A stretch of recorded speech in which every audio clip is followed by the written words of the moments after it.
Walang naitalang napiktuhan ng mga Pilipino sa gitna ng pagpapatuloy ng mga kilos protesta sa Indonesia, DFA. Walang Pilipino na napiktuhan sa gitna ng pagpapatuloy ng mga protesta sa Indonesia, ayon ito sa tagapagsalita ng Department of Foreign Affairs. Gayunman, tiniyak ng DFA na nakahanda ang embahada roon na tumugon sa anumang pangangailangan ng mga Pilipino sa panahon ng anumang crisis. Nagpapatuloy ang anti-government rallies sa ilang lungsod ng Indonesia na dulot ng isyu sa korupsyon, partikular ang umano'y magagarbong allowance ng mga miyembro ng parlamento.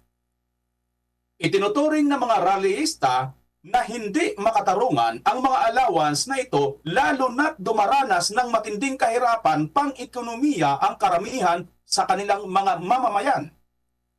Sa kabila ng patuloy na kilos protesta sa nasabing bansa, tiniyak ng Department of Foreign Affairs, DFA, na ligtas at nasa maayos na kalagayan ang mga Pilipino roon.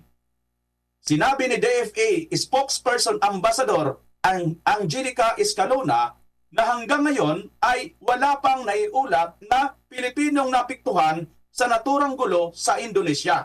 Bago ako mga kapartner magbigay ng tanong sa inyo, ito muna no. Si Lauren Chen, nagpakulay po siya mula sa Singapore.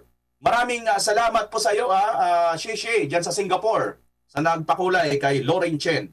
Alright mga kapartner, ito yung ating rito, no? Ano ang masasabi nyo? Ano ang opinion ninyo rito? Ano ang kinaugnayan naman nito at ang common denominator sa nangyayari sa ating bansa na it seems like parang same po, parlamento sa kanila, dito naman sa atin, ang Kongreso ang naharap sa gitna ng matinding kontrobersiya, lalo na nga dito sa flood control project, mga kapartner. Alam niyo po mga kapartner, bilib po talaga ako sa mga Indonesian Dahil ang tatapang ho nila, pareho po yung ipinaglalaban nila at sa ipinaglalaban sana natin, ito ay tungkol sa korupsyon. Ang kaibahan nga lang doon sa Indonesia, mga Indonesian ay lumabas na sa kalye at nag-iingay na at ipinaglalaban na nila yung kanilang karapatan bilang isang mamamayan sa naturang bansa tungkol sa mga kurakot na nakaupo sa gobyerno. Yan po ang magandang ginawa ng mga Indonesian. Dahil sila ay bukas ang kanilang mga isip, mata, bukas ang kanilang puso, lahat sila ay alam nila na ang gobyerno ngayon sa kanila ay talagang nababalot ng kontrobersya tungkol sa korupsyon. Ang tatapa nga kasi bumabato na nga sila ng yung nakikita ko sa video. Yung mga kapulisan, binabato ng mga rallyista, nagdadive pa nga yung iba, parang mga suicide bomber ang dating ng mga Indonesian Ganon ang bansang iyan, ang tindi ng mga mamamayan. Kung siguro pag mamamayan ang basihan, yan ang tunay na mamamayan, yung mga Indonesian, dahil hindi sila pumapayag na babuyin ng mga mambabatas, mga opisyal ng gobyerno, ang kaba ng bayan. Pero dito sa bansang Pilipinas, katakot-takot na nga ang isyu sa korupsyon, wala ang tatahimik pa rin. Hindi pa rin po lumalabas, wala pa rin nag-iingay sa kalsada. Samantala, yung ibang bansa ay parang humuhugot lang po yan sa bansang Pilipinas ng kanilang ipinaglalaban dahil tayo po ang pinakaunang bansa na nagkaroon ng people power revolution. Kumbaga sa atin po sila nangungupya lang So Inspirasyon, ngayon partner. tuloy. Inspirasyon. Ngayon tuloy. Ang bansang ito, halatang halata, kitang-kita na po ng lahat ng ating mga mata sa social media, balita, kaliwat kanan na korupsyon sa flood control. At sinabi na rin po yan ni Vice President Inday Sara Duterte na sandamakmak na korupsyon under Marcos admin at umamin na rin po itong si Bongbong Marcos na maraming ghost projects sa kanyang administrasyon. Pero ang mga Pilipino ang tatahimik. Iba yata ang ipinaglalaban ng mga Pilipino. Maglalaro lang yata ng sugal sa online. Partner, Kapartner PL, ikaw naman, anong inyong masasabi patungkol dito? Lalo na ito si KPL, kapartner Bisda, kasi si KPL, karelihiyon po niya diyan. Ang Indonesia kasi, ayon sa ating ulat na natanggap o na balitaan natin, ay 80% dyan ay mga Muslim. O ito si KPL kasi, karelihiyon yata ni KPL. KPL, Mga partner, itong nangyayari ngayon sa Indonesia, isa lang masasabi ko, hindi malayong hindi mangyari ito sa Pilipinas. Posibleng mangyari ito sa Pilipinas, partner, kapag talagang walang makasuhan, walang makulong dito sa mga binanggit ni Bongbong Marcos na mga kontratistang nagkamal ng limpak-limpak na salampi sa flood control project. At mga partner, hindi lang flood control project ang dapat imbestigahan kasi napakaraming mga nakabinbin ngayon na mga naging proyekto nitong mga kontratista na hindi natapos, nakabinbin ng mga partner. Tumanggap sila ng malaking halaga sa mga proyektong sinimulan nila pero matagal na taon nang lumipas hanggang sa ngayon hindi pa natatapos. Maliban dyan sa flood control na yan, dapat imbestigahan din yung iba. At sana, mga partner, no, yung ating mga kababayan na napakatatapang sa social media, lumabas ho tayo sa kalsada. Hindi ko po sinasabi na mag-ingay tayo para palayasin natin ang gobyernong Marcos o mismong si Marcos sa kanyang posisyon sa pagiging presidente. Walang ganon. Isa lang naman ang inihiling nating lahat. Isa lang ang isisigaw nating lahat. Ang hihilingin natin sa kanila, tapusin ang korupsyon na noong nagdaang administrasyon sa Pangulong Duterte, bagamat hindi naman na 100% na nawala talaga ang korupsyon, pero ramdam ng taong bayan na hindi ganito kalala, hindi ganito katalamak ang korupsyon, harap-harapan na. Sana makisama yung ating mga kababayan kung sakasakali, kung kailanman mayroong mga pagtitipon ang ating mga kababayan para isigaw na kasuhan, ikulong at higit sa lahat, itigil ang korupsyon sa ating bansa. Ikulong itong mga nabanggit ni Bongbong Marcos. Bakit pinatatagal pa nila ito? Yan lang mga partner. ako naman mga kapartner, para sa akin, katulad nga ng nabanggit ni Partner Bisdak, kumbaga sa atin lang, karamihan sa mga bansa ngayon, pagka nagkakaroon po sila ng mga tinatawag na mga pagkilos protesta against dito po sa government, no, ay kumukuha po sila ng inspirasyon dito nga sa nangyari noon na parang coincidence naman, tatay nito ngayong ating presidente na si Marcos Jr. Ano ho? So, ngayon mga kababayan, ang isa po sa ina-admire ng ating pong ng buong mundo, ang nakaka-admire po sa nagawa natin noon dahil ito po ay naisagawa ng payapa. Wala pong nagbuwis ng buhay dito mga kapartner at napatalsik nga ang rehimeng Marcos Sr.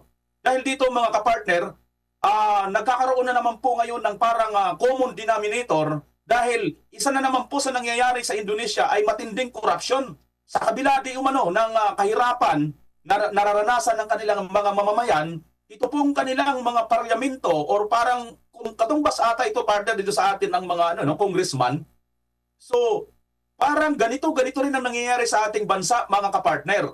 Dahil ang nangyayari sa ating bansa, mga congressman din ngayon ang nakikitang mas malaki talaga ang maaaring partisipasyon patungkol po dito sa nagaganap na kontrobersiya sa ating bansa ngayon. Dahil hindi naman po mapupunta yan sa DPWH at hindi rin naman mapupunta yan sa contractors kung hindi naman po muna dumaan yan sa mga ginawang batas nito nga pong Kongreso.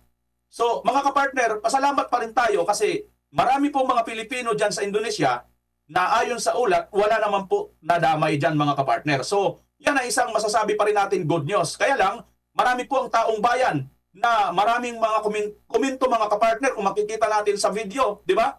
Mayroon pong nagbabatuhan kung ano po, parang niraransak nila yung isang bahay o isang mansion mga kapartner. May napanood tayong video. At ang mga comment mga kapartner, samot-sari po, sinasabi nila, mukhang ganitong-ganito at kailan daw pa kikilos ang mga mamamayang Pilipino. Kung wala na talaga, kung saka pa bang mapupuno ang salop, kung talagang wala nang mapupuno, no? So ito mga kapartner, yung ating ngayong matinding kinakaharap dahil halos magkaparehas po ito. Kaya lang, yung aksyon po na nangyayari sa atin at mga Indonesian na hindi po tayo magkasim ng aksyon. Kasi marami pa sa ating mga Pilipino, katulad na sinabi ni Kapil, puro laro pa lang siguro ang na ano mga kapartner, doon pa lang sila sa laro ngayon nakatuon, no? Mga online siguro, di ba? Ayan mga kapartner, ano ho? Kitang-kita nyo yan, talagang ang nangyayari ngayon dito sa Indonesia. So, sana mga kapartner, kung ano man po ang maging hinaing or ano pa po ang maging kalagayan dyan sa Indonesia, sana ang ating mga kababayan, mga Pilipino, ay wag po sana o wala po sanang madadamay mga kapartner. Partner Bisdak at Partner PL, mayroon pa ba kayong idadagdag tungkol dito? Oo, sabi nga ni Felix Rabanzo, mabait pa ang government dyan sa Indonesia kung dito yan sa Pinas ay may nasugatan, nakulong na o nagurgor na, lalo na kung si Diwata pa ang nakapwesto. Tama ho, kasi nga yung nakita ko sa mga video, merong nagdadive doon sa mga riot police. Yung mga kapulisan partner hindi pumapalsk eh. Hinayaan lang nila talaga yung mga yung mga Indonesia, napatuhin sila, hinayaan lang sila na talunan, yung mga shield nila, ang tawag yung kanasag nila. Wala, talagang binayaan lang ng mga kapulisan.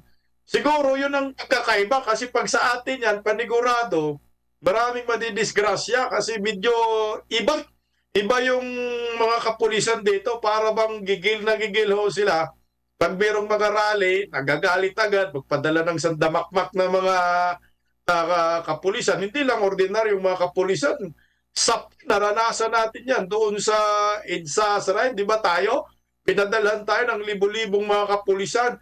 Hindi naman ho tayo ng gugulo. At hindi naman ho tayo sumisigaw kung ano-ano, kundi sinigaw natin yung karapatan bilang isang Pilipino.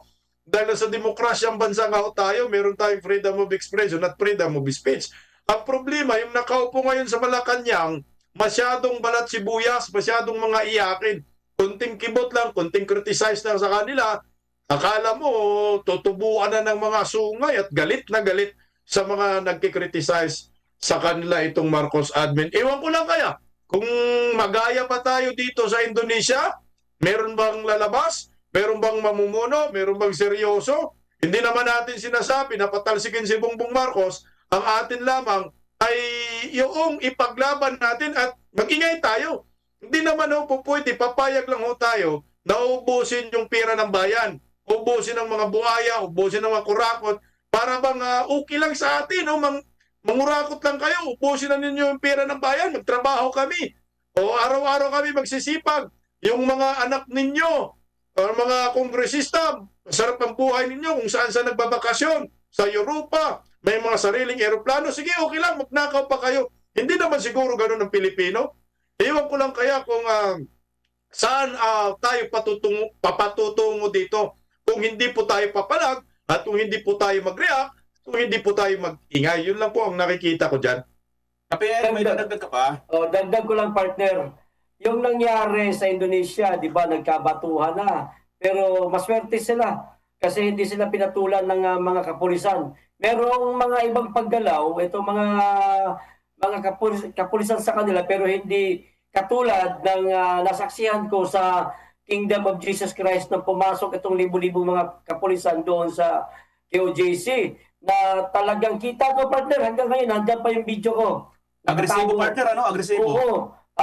Itulak kahit babae, saktan kahit babae, daw nang sisinungaling dito. May mga Parang video nagtirkas ako. pa yata kayo doon, partner, no?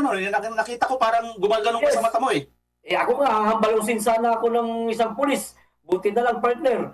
May nakatutok na camera kaagad sa kanya, yung camera ko. Tinutok ko sa kanya kung hindi ako sumigaw na, sige, paluin mo ako, nakakamera ako, baka nahambalos na ako ng partner eh. Mangyayari ang ganyan sa Pilipinas, partner, itong magkapaluan talaga, itong ating mga kababayan at ang mga kapulisan kung mauuna. Kung mauuna silang saktan itong mga kababayan natin na magsasagawa ng pag-iingay o rally sa saan mang dako sa ating bansa kung uunahan sila. Sa palagay ko, partner, hindi papayag ang tao na ngayon, ang mga kababayan natin ngayon, hindi na sila papayag na basta-basta na lang sila i-disperse ng mga kapulisan samantalang wala naman sila sinisigaw na pababain si Marcos, kundi ang gusto lang naman nila itigil ang korupsyon at ipakulong itong mga nasasangkot. Mangyayari, partner, kung mauuna. Sana wag pangunahan ng ating mga kapulisan nasaktan yung ating mga kababayan dahil siguradong gaganti ang mga yan. Yan lang ang nakikita ko lang, partner. Oo. Partner, idugtong ko lang itong comment ni Nanit Gonzales. Ano? Sabi niya rito, walang mangyayari, puro ingay lang. Kailangan may laman. Ba't kayo nag-ingay? Nagawa nyo na yan last year. Wala namang napala. Minsan, inis na makinig. Alam nyo, hindi ko masisisi po si Ma'am Nanit Gonzales na parang frustrated na rin sila. No? Tayo man mga kapartner, si Baybista, si KPL, tayo dito, pati si partner Badong, no? Lahat po tayo rito ay nandoon lagi, kumbaga parang frontliner tayo pagdating sa mga rally.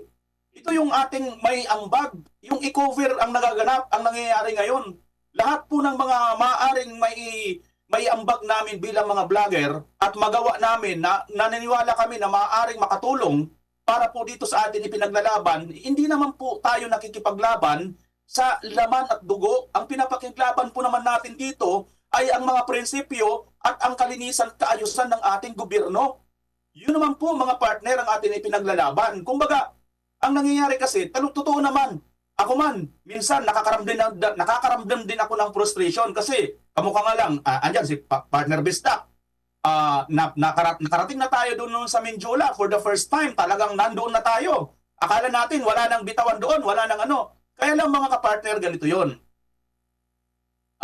Sa kabilang banda naman, lagi lang po akong tagasunod, tagasuporta ng mag-ama na mga Duterte. Kasi si Tatay Digong, kailanman hindi po talaga mga kapartner nagsabi na sige, ganito, hindi. Manapa, ang sinasabi niya, lumabas kayo, makinig kayo, makiisa kayo, manawagan kayo. Yun yung kanyang pero wala po talagang sinasabi si Tatay Digong na maging marahas tayo.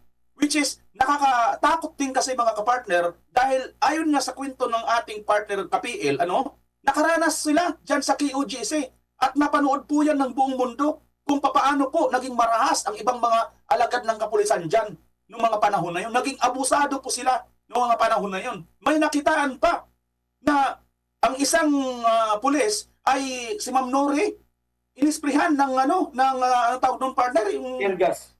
parang tear gas ba yun? No, pepper spray. Paper spray spray.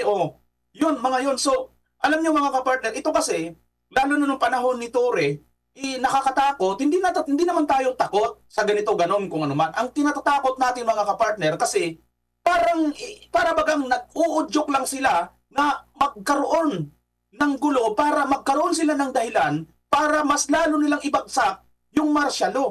Ito siguro mga kapartner, ang isa sa, kung hindi natin uunawain ang galaw ng mga Duterte kung bakit hindi sila kailanman, hindi sila nanawagan. Kasi alam ko, ako mga kapartner, naniniwala ako, isang salita lang ni Tatay Digong, isang salita lang ni VP Inday, tiyak lalabas at lalabas ang mga tao. Sasabihin lang VP Inday, tara na, punta na tayo lahat sa EDSA, wala na talaga ito, wala nang mangyayari sa atin, malamang lalabas talaga mga tao, no? Pero hindi po ito ginawa ni VP Inday kasi alam niya kung gaano po katalamak itong ibang mga alagad ng ating kapulisan sa pamumuno that time ni Torre. Na talagang hindi yung sinisigaw nila dati na human rights, hindi na nila yun nirespeto, wala na silang pakialam doon. Basta kailangan, pagka nagpuprotesta ka dyan, mas marami pa nga sila eh. Nakikita nyo mga kapartner, mas libo-libo pa sila mga pulis kaysa sa mga tayo. Ilan lang tayo nagpupunta. Kaya hindi ko masisisi si Ma'am Nanit Gonzales na napopulstrate siya dito mga kapartner. Kaya mga kapartner, may dadagdag pa kayo? Sa mga subscribers namin, nanonood, mga Pilipino, huwag nyo pong isisi sa mga kagaya naming mga vlogger na walang nag-iingay ngayon sa kalsada, walang pumupunta. Po pwede, excuse nyo kami sa digmaan, kami na lang po mag-uulat. Kasi kung huwag nyo na lang po kaming isuga na kami ang mangunguna, baka pwedeng makontento na lang po kayo sa aming ginagawa bilang mga political vlogger na kami po ay nagbabalita sa inyo ng mga kaganapan, komentaryo, publiko kung ano po ang nangyayari sa bansang ito at puro katotohanan ang ating ipinaglalaban. Grabe naman po, kayo kami talaga mangunguna, hindi kami ang unang makulong. Kung makulong kami, sino magbabalita sa inyo? Di wala na. Partner, dagdagan ko lang yung sinabi mo. Partner. Tama ka dyan, partner, no? Kung halimbawa man, naroon tayo sa mga pagtitipon na yan, kung merong mang gagawin no? Lalo-lalo na ito na balita na September 5 na pupunta daw sa EDSA. Kung naroon man tayo, halimbawa, partner, hindi tayo yung mangunguna doon para magsalita. Kundi ipakita lang natin na ito ang ganap ngayon dito. Yan, dumating si ganyan, dumating si Torre, gano'n, halimbawa.